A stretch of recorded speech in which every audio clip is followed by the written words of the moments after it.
First strike. The vast emptiness of space stretched before the EDF Thunderbolt as it patrolled the outer boundary of human territory. Captain Maya Reeves stood on the bridge, her dark eyes scanning the holographic displays that surrounded her command station. 6 years in deep space had taught her to trust her instincts, and right now something felt wrong. "Commander Davis, run another sweep of Sector 7, she ordered, her voice calm but carrying the unmistakable edge of authority. "Captain, we've already checked it twice," Davis replied, but his fingers were already moving across the control panel. The Thunderbolt was Earth's newest defense vessel, built not for exploration but for protection. Its sleek, angular hull concealed weapon systems that could reduce a small moon to rubble. The scanner pulsed, sending waves of detection energy through the darkness of space. For 30 seconds, nothing registered beyond the usual cosmic background radiation. Then, a blip. Faint, but distinct. "Contact," Davis announced, his voice dropping to a hushed tone. 3 objects, possibly vessels, holding position just beyond the Arcturus boundary. "Classification?" Reeves asked, already moving to the tactical station. "Unknown configuration," replied Lieutenant Wade, the ship's tactical officer. Her hands flew over the sensor controls. "They're running silent, minimal energy signatures. If we weren't specifically looking there, we would have missed them." Reeves studied the readout. 3 vessels, arranged in a formation that suggested military precision rather than civilian travel. They were just inside restricted space, territory that Earth had claimed after the Mars colony uprising 10 years ago. "Open a channel," she ordered. "Standard first contact protocol." Communications Officer Patel nodded, transmitting the carefully crafted message designed by Earth's xenolinguists. Mathematical sequences, basic greeting protocols, and clear visuals of human peaceful intentions. Minutes passed with no response. The bridge crew exchanged glances, tension building in the recycled air. "Captain," Wei called suddenly. "They're moving," accelerating toward the Horizon research outpost. Reeves felt her stomach tighten. Horizon housed over 200 scientists and their families, studying the unusual gravitic anomalies in that sector. It had minimal defensive capabilities. "Pursue and intercept," she ordered. "Yellow alert, and keep broadcasting the greeting." The Thunderbolt's engines roared to life, pushing the massive vessel forward. On the main view screen, the unknown ships appeared as dark silhouettes against the star field, moving with surprising speed. "Still no response to our hails," Paddle reported, frustration evident in his voice. "They're charging weapons," Wei shouted suddenly. Before Reeves could respond, the lead alien vessel fired. A beam of intense purple energy lanced through space, striking the Horizon outpost's main habitation dome. The research station's shields flickered briefly before collapsing. "Red alert," Reeves barked. "Battle stations. Get us between those ships and the outpost." The Thunderbolt surged forward, its crew scrambling to combat positions, but they were still minutes away, too far to prevent what happened next. 2 more energy beams struck the outpost, tearing through its unprotected structures. Secondary explosions bloomed in the vacuum as atmosphere vented into space. Emergency escape pods launched from the dying station, tiny specks of hope against the blackness.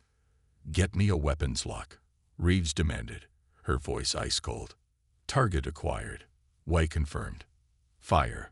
The Thunderbolt unleashed its first salvo, high-yield plasma torpedoes designed to disable rather than destroy. But the alien vessels moved with uncanny coordination, evading most of the incoming fire. 1 torpedo struck the smallest vessel, causing it to shudder but not disabling it. "They're turning their attention to us," Davis reported. The alien vessels pivoted as one, their weapon systems now targeting the Thunderbolt. Purple energy slammed into the ship's forward shields. "Shields holding at 82%, Wei called out. "But another hit like that." Reeves studied the tactical display. 3 against 1. And these weren't primitive vessels. Their technology was advanced, possibly beyond Earth's capabilities. The smart move would be to retreat, report back to Earth Command. But the escape pods from Horizon were still vulnerable, filled with civilian scientists and their children. Retreat wasn't an option. Target their propulsion systems, she ordered, and prepare for evasive pattern Delta 6. The Thunderbolt danced through space, its massive bulk moving with surprising agility as it fired continuous bursts at the alien vessels. Another hit connected, this time causing visible damage to the lead ship's outer hull. "I'm detecting a power fluctuation in their shields when they fire their main weapons," Wei reported, excitement edging into her professional tone. Reeves nodded, a strategy forming. "Time the next volley to hit precisely when they fire. Focus all power on weapons." The aliens attacked again, their purple beams slicing through space toward the Thunderbolt. This time, Reeves was ready. "Now," she commanded. The Thunderbolt fired everything it had at the exact moment the alien shields weakened. The lead vessel's port section erupted in a blinding explosion, sending it spinning off course. "Direct hit," Wei exclaimed. "Their shield harmonics can't maintain integrity during weapons discharge." For the first time since the engagement began, Reeves allowed herself a tight smile. "Transmit targeting data to the escape pods. Tell them to make for these coordinates." She indicated a nearby asteroid field. "We'll cover their retreat." The alien vessels regrouped, the damaged one falling back as the other two advanced. They adjusted their attack pattern, firing alternately to maintain shield coverage. "They learn quickly," Davis observed grimly. "So do we," Reeves replied. "Divert auxiliary power to the forward deflectors and prepare to ram the one on the left." Her officers looked at her in shock, but no one questioned the order. The Thunderbolt surged forward, shields glowing as it accelerated directly toward the alien vessel. "They're breaking formation," Wei reported. "They didn't expect this." At the last possible moment, Reeves ordered, "Hard to starboard. All weapons fire." The Thunderbolt veered sharply, its momentum carrying it past the alien vessel while its weapons struck with devastating precision. The alien ship's shields collapsed under the barrage, and its hull buckled as secondary explosions rippled across its surface. "One down," Reeves said, gripping her command chair as the ship shuddered from return fire. "Status of the escape pods. Entering the asteroid field now," Patel confirmed. "But our shields are down to 31%. The remaining two alien vessels circled the Thunderbolt like predators sensing wounded prey. Another hit rocked the ship, knocking out power to several decks. "Engineering reports we can't take much more of this," Davis warned. Reeves knew he was right. They'd accomplished their primary objective, giving the civilians a chance to escape. Now they needed to survive to report what they'd learned. "Set course for Earth space, maximum speed," she ordered, "and transmit everything we've learned about their weapons and shield configurations on an encrypted channel to command." As the Thunderbolt disengaged, unleashing a cloud of sensor-jamming particles to cover its retreat, Reeves stared at the images of the alien vessels. Who were they? Why had they attacked without provocation? One thing was certain, this wasn't over. The attack on Horizon was too calculated, too precise. This wasn't a random encounter. It was the beginning of something larger. "Send a Priority 1 alert to all Earth and colony vessels," she said quietly. "Unknown hostile forces have engaged in unprovoked attacks against human outposts. Consider all unidentified vessels potentially hostile." As the Thunderbolt limped toward Earth space, carrying its wounded crew and crucial intelligence, Reeves knew that humanity had just encountered its first true interstellar threat. And somehow, they needed to be ready when the aliens returned in force. Unconventional warfare. 3 weeks after the Horizon massacre, Earth's orbital defense platforms bristled with newly installed weapons. The attack had shocked humanity's leadership out of their complacency, triggering a military mobilization not seen since the colony wars. Captain Maya Reeves stood in Earth Command's Strategic Operations Center, her uniform still bearing the hastily repaired tears from the battle. Before her, Admiral Chen, and the Joint Chiefs studied the holographic display of known space. The alien fleet has grown, Chen said grimly, highlighting a cluster of red markers near the former location of Horizon Outpost. 17 vessels now, with the same energy signatures as those you encountered. And still no response to communications. Reeves asked. None, replied Dr. Elena Kovac, the head of Earth's Xenobiology Division.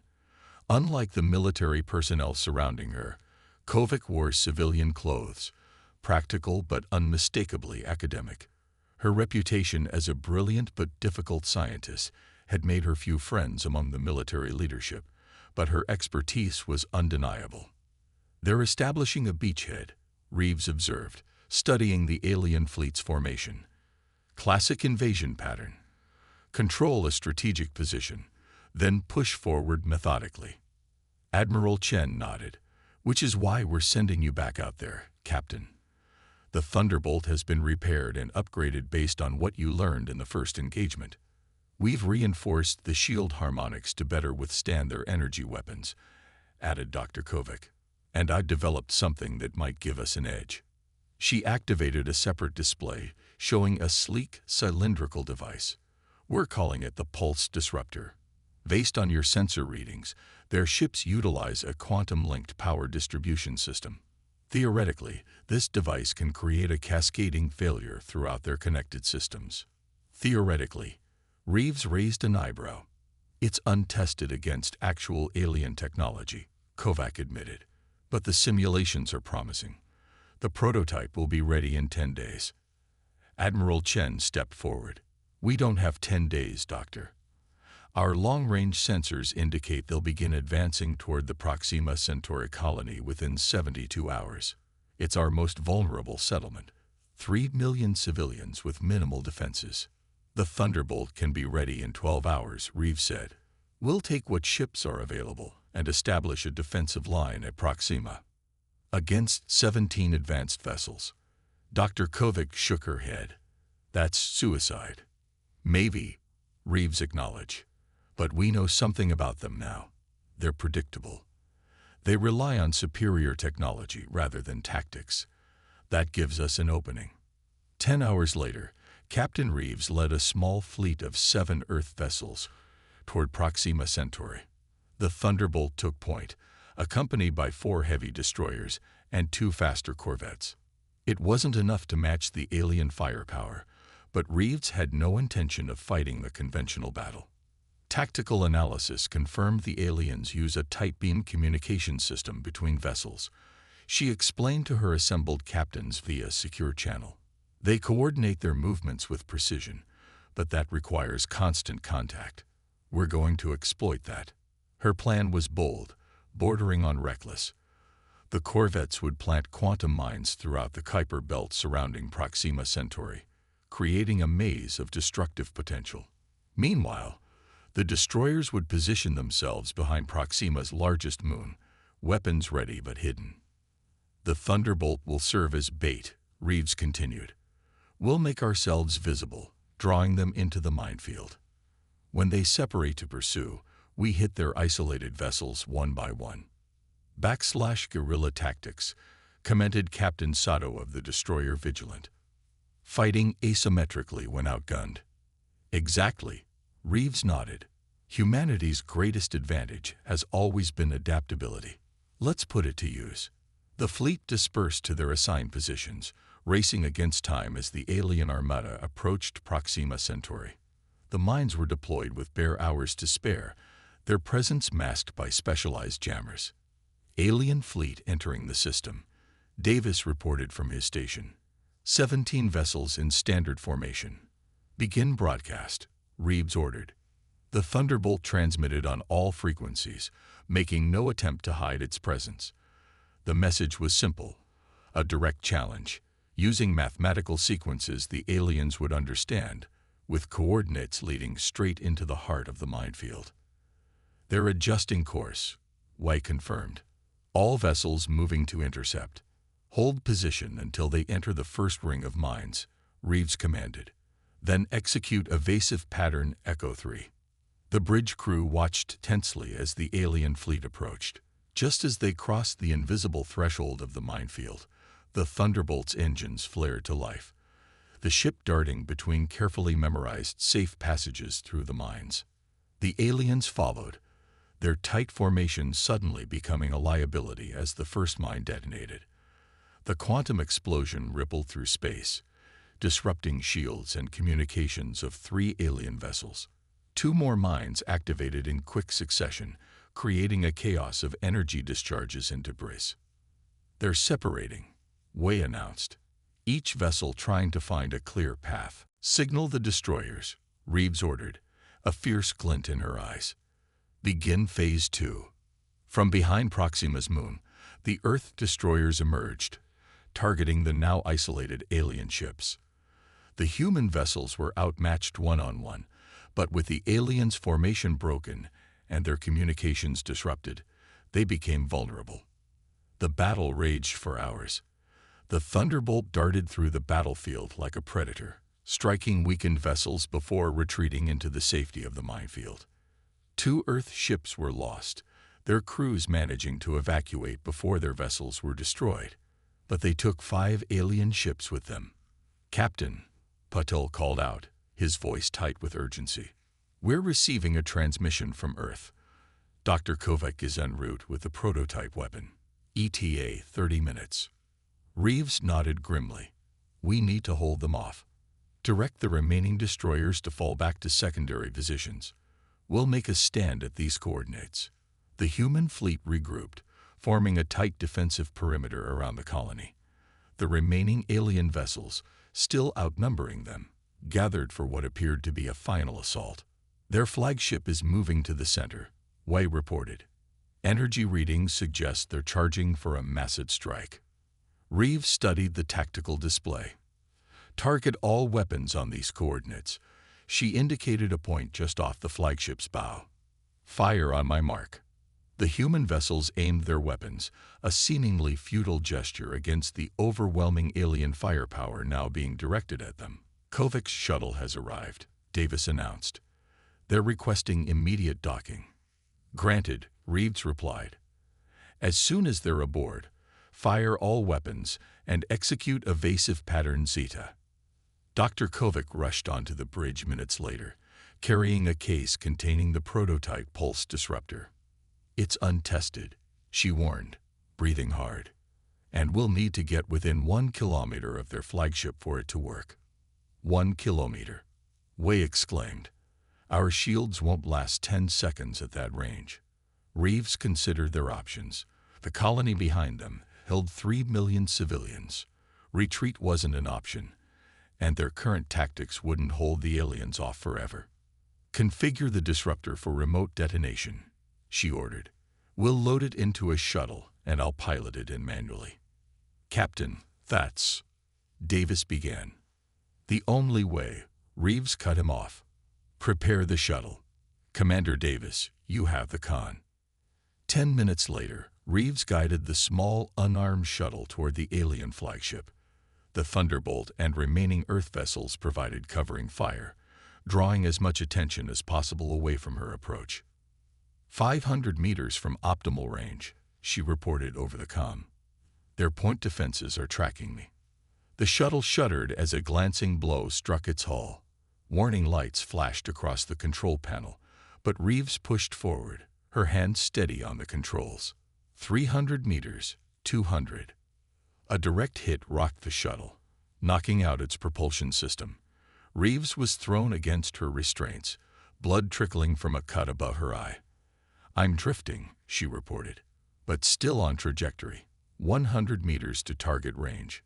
"The disruptor is armed," Dr. Kovac confirmed from the Thunderbolt. "Trigger when ready." The alien flagship loomed before her, its massive hull covered in strange, angular symbols. As the shuttle drifted past the optimal firing position, Reeves activated the disruptor. For a moment, nothing happened. Then, a wave of bluish energy erupted from the device, washing over the alien flagship like water. The energy pulsed, growing stronger as it penetrated the ship's systems. "It's working," Kovac exclaimed. "The disruption is cascading through their quantum-linked systems. The effect spread from the flagship to the nearest alien vessels, their shields flickering and failing as their power systems collapsed. The human fleet seized the opportunity, concentrating fire on the suddenly vulnerable ships. Emergency thrusters allowed Reeves to guide her damaged shuttle back toward the Thunderbolt as the alien fleet fell into disarray. Without their coordinated systems, they were suddenly at a devastating disadvantage against the more adaptable human tactics. 3 hours later, the battle was over.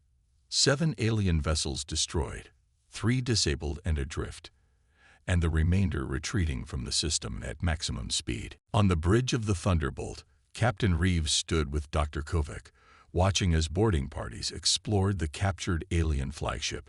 "We're finding data storage systems," reported the team leader. Dr. Kovac's translation matrix is beginning to make sense of their language. "What have you learned?" Reeves asked. "They call themselves the Hegemony," Kovac replied, studying the incoming data. "A species that believes technological superiority grants them the right to expand without limitation. They encountered our outpost and considered it an encroachment on territory they intended to claim." "So this was about resources?" Reeves frowned. "Partially," Kovac nodded, "but also about their fundamental belief system. They view less advanced species as inherently less worthy of consideration. They expected us to be easily defeated. A costly miscalculation," Admiral Chen commented as he joined them via holographic projection from Earth. "This victory will gain us breathing room, but not peace. They'll be back with greater numbers once they reassess our capabilities." "Then we'll be ready," Reeves replied. "Humanity has faced extinction-level threats before: climate collapse, resource depletion, the colony wars. Each time, we've adapted and survived." She turned to look at the view screen, where the stars of Proxima Centauri shone against the blackness of space. "We'll study their technology, improve our defenses, and prepare. And when they return, they'll discover that underestimating humanity is the last mistake they'll ever make." As reports from the boarding parties continued to stream in, revealing secrets of alien technology and strategy, Earth's leadership began planning for the coming conflict. The Hegemony had awakened a sleeping giant, a species that had clawed its way to the stars through perseverance and adaptability. The message sent back to Earth that day would soon become humanity's rallying cry throughout the stars. They came expecting submission. They found resistance. They'll return to face humanity united.